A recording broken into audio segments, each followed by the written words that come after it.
क्या ट्रेन में सफर करते समय लोअर बर्थ वाले यात्री ने कभी आपको सीट के नीचे बैग रखने से रोका है?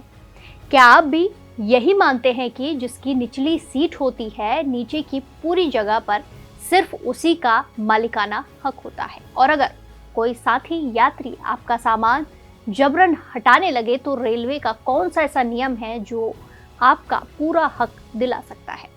ट्रेन का सफर हम सभी के जीवन का एक अहम हिस्सा है, लेकिन जरा सोचिए, आप अपनी कंफर्म टिकट लेकर कोच में चढ़ते हैं, अपना बैग सीट के नीचे रखने की कोशिश करते हैं और सामने वाला यात्री तुरंत कह देता है, ये मेरी सीट है, यहाँ सामान मत रखिए।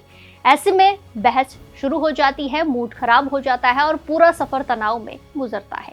आज हम इसी विवाद की हकीकत और भारतीय रेलवे के उस आधिकारिक नियम के बारे में बात करेंगे जिसे हर यात्री को जानना बेहद जरूरी है। अक्सर देखा जाता है कि कई यात्रियों के मन में ये गलतफहमी बैठी हुई होती है कि टिकट पर लोअर बर्थ अलॉट होते ही सीट के नीचे का पूरा फर्श उनका पर्सनल स्पेस बन जाता है, जबकि रेलवे बोर्ड के नियम इस बारे में बिल्कुल साफ हैं। रेलवे के आधिकारिक नियमों के मुताबिक लोअर बर्थ के नीचे मौजूद जगह किसी एक यात्री की निजी जागीर नहीं होती।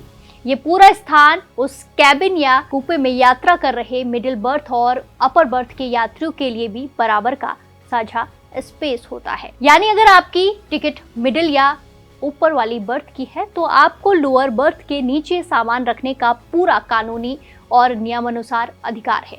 इस व्यवस्था को सुचारू बनाए रखने के लिए रेलवे ने सामान के वजन और साइज को लेकर भी स्पष्ट दिशा निर्देश तय किए हुए हैं। स्लीपर क्लास में एक यात्री अधिकतम 40 किलोग्राम, एसी 3 टियर और 2 टियर में 40 से 50 किलोग्राम और एसी फर्स्ट क्लास में 70 किलोग्राम तक का सामान बिना किसी अतिरिक्त शुल्क के ले जा सकता है। नियम ये भी कहते हैं कि कोई भी यात्री जरूरत से ज्यादा बड़ा या अनधिकृत सामान रखकर दूसरे यात्री की जगह नहीं घेर सकता। ट्रेन का सफर आपसी तालमेल पर टिका होता है, इसलिए हर यात्री से उम्मीद की जाती है कि वो तय सीमा में ही बैग लाए और साझा जगह में दूसरे के लिए भी पर्याप्त गुंजाइश छोड़ दें।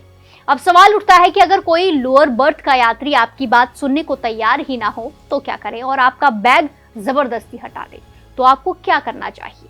रेलवे साफ कहता है कि ऐसी स्थिति में खुद हाथापाई या झगड़ा करने की जरूरत बिल्कुल भी नहीं है। आप तुरंत कोच में मौजूद टीटी से इसकी शिकायत कर सकते हैं, कंप्लेंट कर सकते हैं। अगर मौके पर टीटी उपलब्ध ना हो तो आप रेलवे के आधिकारिक रेल मदद ऐप पर अपनी शिकायत दर्ज करा सकते हैं या फिर सीधे हेल्पलाइन नंबर 139 पर कॉल कर सकते हैं। ये कॉल सीधे कंट्रोल रूम से जुड़ती है और अगले स्टेशन पर आरपीएफ या फिर संबंधित रेलवे स्टाफ आपकी मदद के लिए कोच में पहुंच जाता है। ये जानकारी इसलिए भी बेहद ज्यादा मायने रखती है क्योंकि हर साल लाखों यात्री सिर्फ जानकारी के अभाव में अपना हक छोड़ देते हैं या फिर बेवजह के विवाद में उलझ जाते हैं और झगड़ा होता है। सोशल मीडिया से लेकर ट्रेनों के डिब्बों तक अक्सर ये सवाल उठता है कि जब रेलवे ने सब कुछ स्पष्ट कर रखा है तो यात्रियों में जागरूकता की इतनी कमी क्यों है? जब आप नियमों को सटीक रूप से जानते हैं तो न सिर्फ आप अपने अधिकारों की रक्षा कर पाते हैं बल्कि सफर के दौरान किसी भी गैर जरूरी विवाद को शांत और कानून के दायरे में रहकर तुरंत सुलझा सकते हैं।